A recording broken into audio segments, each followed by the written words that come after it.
Bonjour à tous, on se retrouve aujourd'hui pour un nouveau tuto sur ma chaîne. Alors il s'agit d'un tuto un peu particulier, un tuto que j'ai fait vraiment sur le vif. Donc c'est un coloriage que j'ai réalisé dans le livre de Peter Pan de Fabiana Attanasio. Et alors j'ai commencé par les cheveux de la demoiselle. Et voilà, j'ai utilisé les Prismacolor et je vous montre à l'écran les couleurs que j'ai utilisées. Seulement, voilà le résultat que ça donne. Donc je pense que vous allez pouvoir voir. J'ai déjà essayé de faire un dégradé. Donc moi j'aime bien utiliser 3 couleurs. Mais le problème c'est que je trouve que c'était encore trop fade. Le dégradé n'était pas très intense. Et donc j'ai décidé de prendre 3 autres teintes afin de pouvoir accentuer ce dégradé et ce contraste en fait. Mettre vraiment plus de profondeur dans ses cheveux. Et c'est pour ça que je voulais filmer et vous montrer un petit peu ma technique pour vraiment donner de la profondeur, du contraste. Alors sur mon coloriage, j'avais déjà ombré un petit peu, donc avec le jaune le plus foncé. J'avais déjà colorié les parties qui sont le plus à l'ombre, donc surtout les mèches de cheveux qui sont vers le bas ou qui sont cachées par d'autres mèches de cheveux. Donc j'avais déjà un bon repère pour pouvoir encore réombrer. Donc ce que je fais dans un premier temps, c'est que j'ai pris la couleur donc la plus claire de mes plus foncés. Et je viens en fait tout simplement réaugmenter et repasser sur ma couleur jaune la plus foncée. Et voilà, et ainsi j'essaye déjà d'ajouter une bonne partie de dégradé. Donc en fait c'est vraiment quelque chose que j'aime bien faire dans mes coloriages et je le fais souvent finalement, je m'en suis rendu compte, c'est pour ça que je voulais aussi vous montrer ça en vidéo. C'est que souvent quand j'ai fini un coloriage ou une partie de coloriage comme ici, je me rends compte qu'il manque de contraste, qu'il manque voilà, de réalisme. Et moi je trouve ça très joli quand il y a plus de contraste, après chacun fait comme il veut hein. Et c'est pour ça que souvent je me dis non ça me plaît pas, je retouche et je reprends d'autres teintes, des couleurs plus foncées et voilà, donc je repasse tout ça. Je n'hésite vraiment pas à repasser sur mes couleurs. C'est l'avantage de ces crayons là, les Prismacolor, je les connais bien pour ça. On peut repasser vraiment de multiples couches sur le papier, même s'il est très saturé, on sait encore repasser des couches, on sait encore mélanger les teintes. Bon, sans que ce soit non plus dans l'extrême, hein. Mais c'est vraiment l'avantage de ces crayons-là, qui sont donc très gras, qui se superposent très bien et qu'on peut aussi très facilement blender. Donc c'est pas une surprise, hein. Et donc voilà, je commence tout simplement avec cette teinte et j'en applique, comme je vous l'ai dit tout à l'heure, dans les zones les plus foncées. Mais vous allez voir que ce n'est pas encore suffisant à mon goût et franchement, on peut y aller, hein.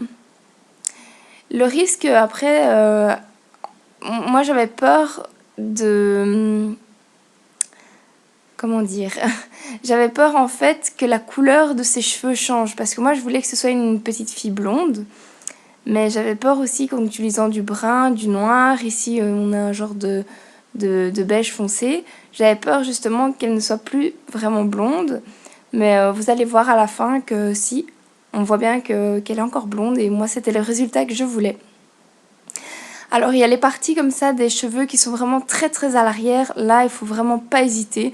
Donc au plus les mèches sont loin ou sont vraiment quelque part dans l'ombre, hein. On imagine bien que les cheveux là-bas, il n'y a pas la lumière qui se répercute directement dessus.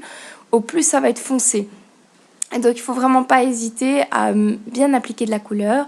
Et voilà, tout simplement. Alors je vous ai accéléré la vidéo, hein, mais vous voyez c'est le même principe partout.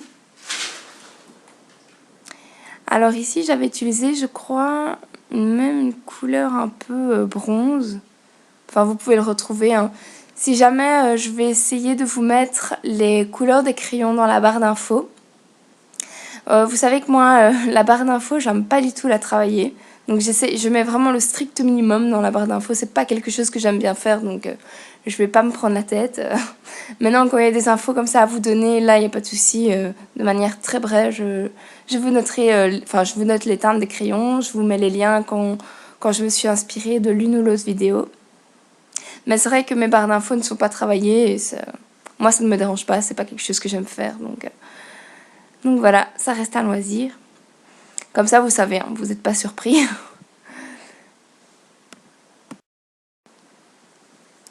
Et donc au final, moi pour ce coloriage, enfin pour ces cheveux, je vais utiliser donc 6 teintes différentes. Donc il y a déjà les 3 teintes de jaune qui sont déjà sur le papier, donc je vous ai montré au début de la vidéo.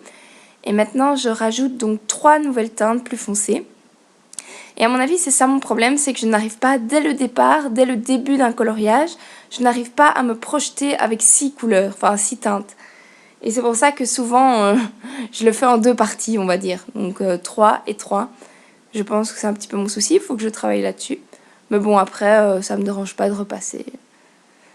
C'est pas vraiment une perte de temps, mais voilà, je me rends compte que moi, j'aime vraiment bien ajouter du contraste. Il y en a beaucoup qui pourraient déjà s'arrêter à ce stade-là et qui seraient très contents. Hein. Mais c'est vrai que voilà, moi, ça me plaît bien d'ajouter du contraste. Et donc là, je passe sur ma deuxième couleur plus foncée. Et donc s'il s'agit d'un brun vraiment plus intense, beaucoup plus visible. Et donc pareil, je repasse encore en appuyant quand même pas mal sur les zones les plus foncées. Et donc je vais vous laisser ici un petit peu en musique, hein, parce que c'est exactement le même procédé que tout à l'heure. Je n'hésite pas donc à bien appuyer bien fort quand ce sont des zones très sombres, vraiment très cachées ou très recouvertes par une autre mèche. Après, quand je sais pas trop, j'invente un peu, hein. J'invente moi-même où sont les ombres, parce que parfois il y a des mèches qui se chevauchent, on sait plus très bien comment ça se passe, mais il n'y a pas de souci, on peut inventer, tant qu'on reste logique. Là où il y a de la lumière, on fait plus blanc, et voilà. Et tout ça pour dire quoi? Tout ça pour dire oui que je vais vous laisser maintenant donc en musique. Et vous allez pouvoir regarder ça, c'est exactement le même procédé. Hein.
Si les démarcations entre les deux teintes se voient trop, je n'hésite vraiment pas à reprendre la couleur la plus claire pour venir blender les transitions. Donc ça, vous savez très bien que c'est un classique, on peut le faire sans souci. Ensuite, donc là, je suis venue prendre ma troisième et dernière couleur, qui n'est autre que le fameux crayon noir. Alors tout le monde ne l'utilise pas, mais moi c'est vrai que j'aime beaucoup ajouter du noir dans mes colos. Je sais pas pourquoi, mais c'est la petite touche, ma petite touche personnelle.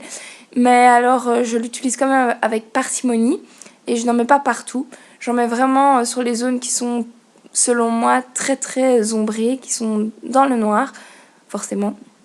Et donc voilà, donc vous voyez comment moi j'utilise. Souvent même j'utilise un crayon noir de couleur aquarelle, comme ça je peux même l'aquareller. Et aussi je n'utilise pas trop mon noir Prismacolor parce que j'en ai qu'un. Et j'ai bien peur qu'il finisse vite ce crayon là. Mais bon voilà, c'est vrai que j'aime beaucoup l'utiliser et ça donne une petite touche qui me plaît bien. Et donc pareil que tout à l'heure, hein, j'en mets pas n'importe où, j'en mets vraiment sur les zones très foncées, les zones qui sont dans l'ombre. Et je les dégrade un petit peu. Mais j'en mets quand même beaucoup moins que les deux autres brins.